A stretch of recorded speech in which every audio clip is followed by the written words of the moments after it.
I've just wrapped up a compilation of William Bennett teaching Moise's 24 Little Melodious Studies at the Pender Island Flute Retreat. And I'm reminded again of how many other methodologies he integrated into his own artistry. He had us emulate string players and guitar, piano, and singers. We were invited to dance along to get a sense of how it goes. What also inspired me was how he would reference some of the other work we were doing in the flute retreat in his flute master classes. From the breathing classes and laughter yoga and movement classes, that all found their way into his master classes. So he would weave it all in together so beautifully and effortlessly. And of course, he was a master storyteller. All this work on the William Bennett videos has inspired Flute Tapestry, a new program. The in-person video series has begun already, and I will be presenting a little bit of the Flute Tapestry at the NFA convention this August, along with all of the WIB videos. And now it's time for the online portion, which will be available just in time for the new season of practicing, teaching, and performing with amazing women, Sara Hahn-Scinocco, Carolyn Christie, and Îyâxe Conway. Warmth and kindness are our shared values, with humor and some very practical tools. July 24th, from 2 to 3 p.m., join Sara Hahn-Scinocco and me as we chat about our relationship to our mistakes with humor. Sara is the principal flute of the Calgary Philharmonic, and she attended the flute retreat as a performer many years ago.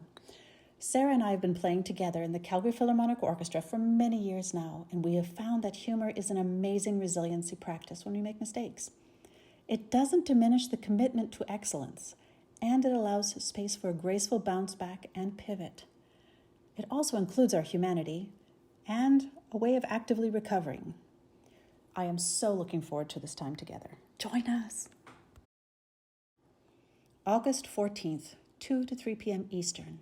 Spend an hour with Carolyn Christie and me where we begin to explore our relationship to mental skills and mindfulness, both of which are other methodologies which we can bring with us to the stage, practice room, and teaching studio. If you were a part of the Mental Skills and Mindfulness 2022 series, or you purchased the Flute Tapestry video series, this is a great time to ask questions and find out more about sports psychology applied to musicians. August 28th from 2 to 3 p.m. Eastern.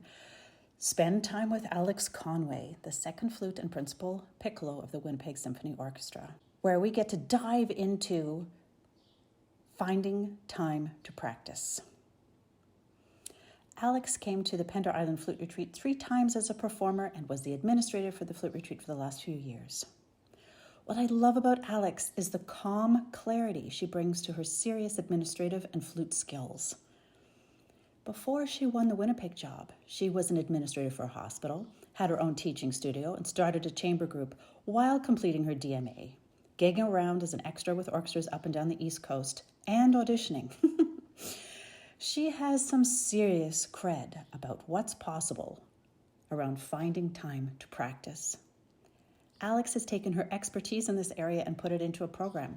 For you, come and find out all about it. On August 21, I'm going to be leading an hour. Introduction to the embodied brain, breath, and boundaries. You get a taste of what coaching cohort circles are like with me, and you get to take a few things home to try out yourself and incorporate into your own teaching, practicing, and performing rituals and routines. I'm bringing what I've learned and integrated into my own musicianship training with 40 years of flute teaching. And I'm just rounding off the numbers. So 40 years of flute teaching, 30 years of full-time orchestral experience, 20 years of non-musician professional and personal development, 10 years as the founder and director, life coach, teacher, and performer at the Pender Island Flute Retreat, and presenting those workshops across the country. So I'm going to be weaving in Qigong breathing and Qigong movement. These are classes that I took once a week for a year, with medical Qigong course that I took with Dr. Stephen O. Acting classes, laughter yoga classes, singing lessons. Most recently, the interpersonal neurobiology with Dr. Dan Siegel. I highly recommend that course. It's geared mainly towards psychologists and coaches, my main takeaway was how to prevent empathic burnout. That empathy is part of a compassion practice, and if we only bring empathy to the table, we will burn out. Compassion has empathy in it, but it also has an action plan. That was so, so beautiful and a massive light bulb moment.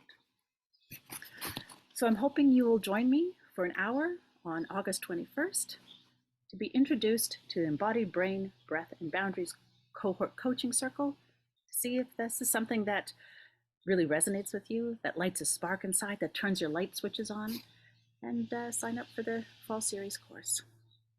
Hope to see you soon.